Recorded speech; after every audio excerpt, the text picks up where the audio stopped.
ரப்பனா அஃரிக் அலைனா ஸப்ரன் வஸப்பித் அக்தாமனா வன்சூர்னா அலல் கௌமில் காஃபிரீன். இறைவா, எங்களுக்கு பொறுமையை வழங்குவாயாக, எங்கள் பாதங்களை உறுதிப்படுத்துவாயாக, எதிரிகளிடத்திலிருந்து எங்களுக்கு பாதுகாப்பை வழங்குவாயாக என்கின்ற இந்த துஆவை தொடர்ந்து நாம் பார்த்து வருகிறோம். ஹஜ்ரத் அபூ ஹுரைரா ரலியல்லாஹு அவர்கள் அறிவிக்கின்றார்கள், பெருமானார் ஸல்லல்லாஹு அலைஹி வஸல்லம் அவர்களுடைய சமூகத்திற்கு ஒரு மனிதர் மது அருந்திய நிலையில் வந்திருந்தார்.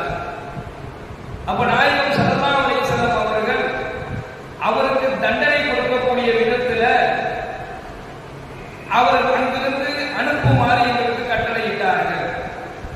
அப்ப நாங்கெல்லாம் என்ன செஞ்சோம் அப்படின்னு சொன்னா, அங்க இருக்கக்கூடிய சஹாபாக்கள் என்ன செய்யறாங்கன்னா, சில சஹாபாக்கள் அவங்க கையில வச்சிருக்கக்கூடிய துண்டை கொண்டு அந்த மது அருந்தி வந்த அந்த மனிதரை அழிக்கிறாங்க.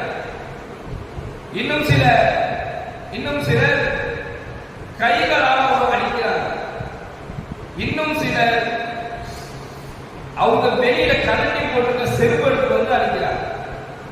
இந்த நிகழ்வை பெருமானார் ஸல்லல்லாஹு அலைஹி வஸல்லம் பார்த்துட்டு இருக்கிறார். சில பேர் துணியில் அடிக்கிறாங்க, சில பேர் கைகளால் அடிக்கின்றார்கள், சில பேர் செருப்பு கொண்டு வந்து அடிக்கிறாங்க.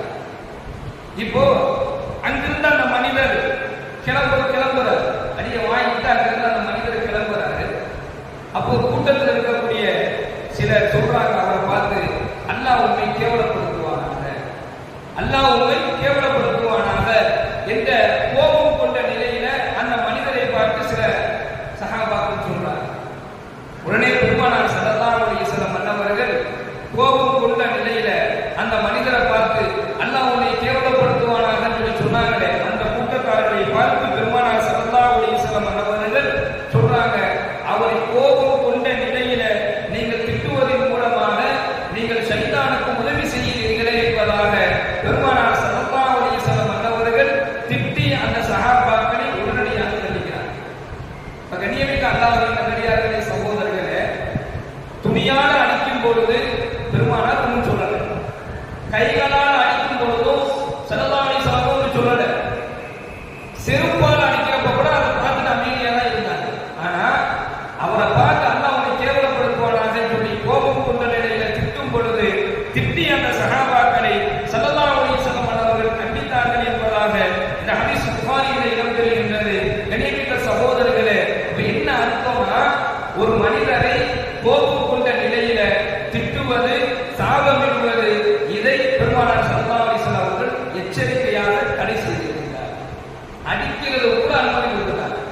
கையால துணியால செருப்பால் அடிக்கிறதுக்கு கூட ஒன்றும் சொல்லாத பெருமானார் கோபம் கொண்ட நிலையில் ஒரு மனிதனை திட்டும் பொழுது உடனடியாக சொன்னாங்க, நீங்கள் அவரை கோபம் கொண்ட நிலையில நீங்க ஒருவரை திட்டுவதன் மூலமாக, நம்ம ஒருத்தர் மேல கடுமையான கோபத்தில் இருக்கிறோம், கோபம் கொண்ட நிலையில அவர் என்ன செஞ்சிடும், அவரை நம்ம திட்டுறோம், திட்டுவதன் மூலமாக நீங்கள் ஷைத்தானுக்கு உதவி செய்கிறீர்கள் என்பதாக சொன்னார்.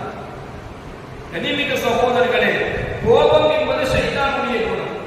அது எதுக்காக வேண்டியனாலும் வரலாம்.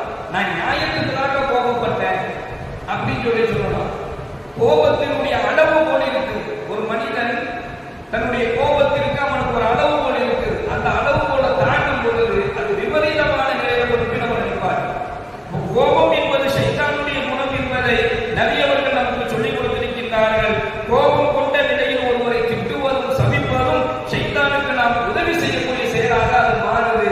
எனவே நீங்கள் கோபப்படாதீர்கள், யாரும் மீதும் கோபம் கொண்டு என்ன செய்யாதீங்க, சபிக்காதீங்க, யாரையுமே நீங்க திட்டாதீங்க என்பதாக நமக்கு நபி அவர்கள் சொல்லி தருகின்றார். நம்மளுடைய நிலைமை கோபத்தினுடைய உச்சத்தின் காரணமாக கோபத்தை